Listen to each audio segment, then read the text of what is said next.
वर्षी सादर केलेला पौराणिक देखावा मार्कंडेयांची शिवभक्ती. मार्कंडेयांची शिवभक्ती.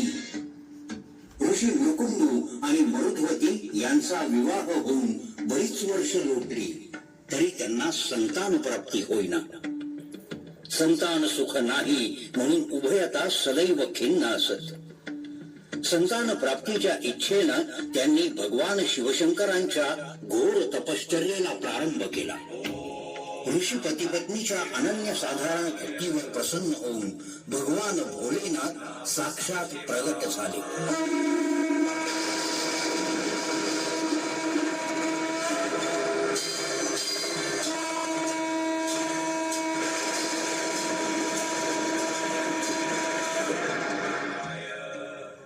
हे ऋषी मुकुंदू, मी आपल्यावर प्रसन्न आहे. आपल्याला हवा तो वर मागा. हे महादेवा, हे भोलेनाथा, आम्हाला पुत्रप्राप्तीचं वरदान द्यावं.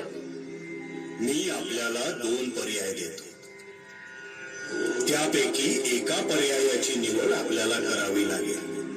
प्रथम पर्यायानुसार मी आपल्याला एक असा पुत्र देईन जो प्रचंड बुद्धिमान आणि धर्माचं आचरण करणारा असेल, परंतु त्याचं आयुर्मान केवळ 16 वर्षांचंच असेल.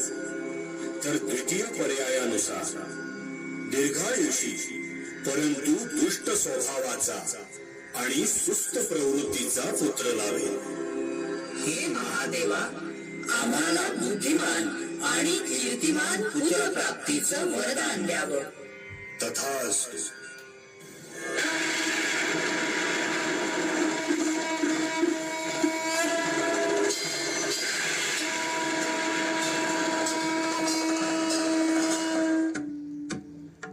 यथावकाश मरुद्वतीला पुत्रप्राप्ती झाली आणि उभयतांनी आपल्या पुत्राचं नामकरण केलं मार्कंडेय. मार्कंडेय अत्यंत बुद्धिमान आणि भगवान शिवशंकरांचा निस्सीम भक्त होता. मार्कंडेय अल्पायुषी असल्यामुळे त्याच्या वाढत्या वयाबरोबर ऋषी मुकुंदू आणि मरुद्वतीची चिंताही वाढू लागली. त्यांच्या चिंतेचं कारण विचारलं असता महादेवांच्या भविष्यवाणीबद्दल त्याला समजलं आणि या उद्भवाच्या परिहारार्थ मार्कंडेयानं महामृत्युंजय मंत्राचा जप करण्यास प्रारंभ केला.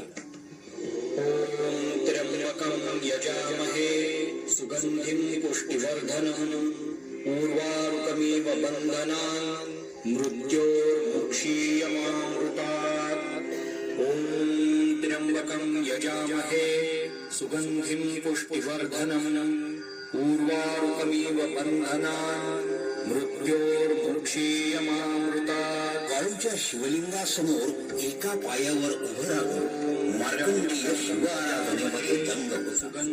त्याच्या 17व्या वर्षाचा पहिला दिवस उजाडला आणि भविष्यवाणीनुसार यमदेवांचे 2 दूत मार्कंडेयाच्या प्राणहरणार्थ पृथ्वी तलावर आले. परंतु मार्कंडेयाच्या तपस्येचं तेज इतकं प्रखर होतं की यमाचे दूत त्याच्या जवळही पोहोचू शकले नाही.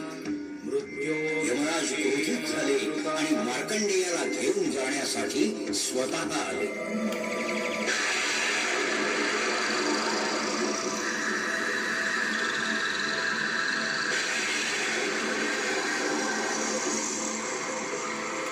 यमराजांनी तत्काळ आपला मृत्यूपाश मार्कंडेयावर टाकला आणि त्याला शिवलिंगापासून दूर उडवले.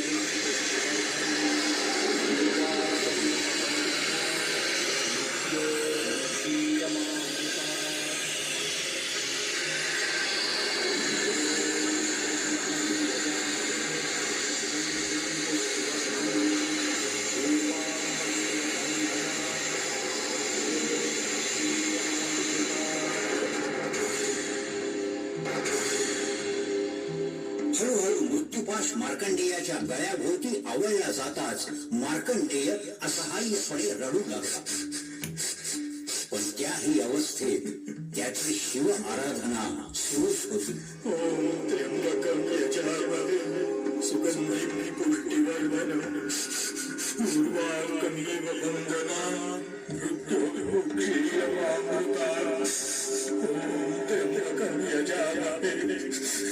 सुगंधिं पुष्टिवर्धनम् उर्वारुकमिव वर्धनम् मृत्योर्मुक्षीयमामृतात्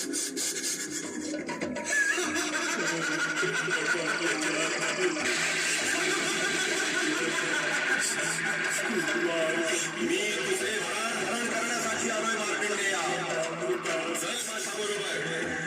तुझी तपश्चर्या माझा मृत्यूपाश उगारून देण्याइतकी समर्थ नाही मार्कंडेया. तुझं मरण अटळ आहे. तुला माझ्याबरोबर यमलोकी यावंच लागेल.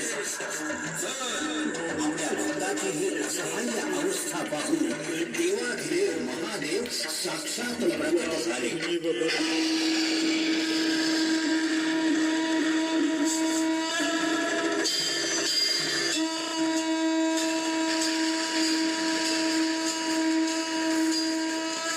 हे यमराज, माझं नामस्मरण करणाऱ्या सद्भक्तांना वृथा त्रास देऊ नकोस. तुझं कर्तव्य पार पाडण्यासाठी तू या बालकाचे प्राण हरण करण्यास इथे आलेला आहेस हे मी जाणतो. परंतु हा माझा भक्त माझ्याच नामस्मरणात येईल. त्याचे प्राण घेणं तुझ्यासाठी दुरापास्त आहे यमधर्मा. कारण मी मार्कंडेयाला दीर्घायुष्याचं वरदान देणार. क्षमा असावी महादेवा, क्षमा असावी. मी अज्ञानाने या बालकाचे प्राण हरण करण्यासाठी आलो. पण हा दिव्य बालक आपला परमभक्त आहे. आपल्या आदेशाविना या बालकाच्या प्राणहरणाचे सामर्थ्य माझे ठाई नाही.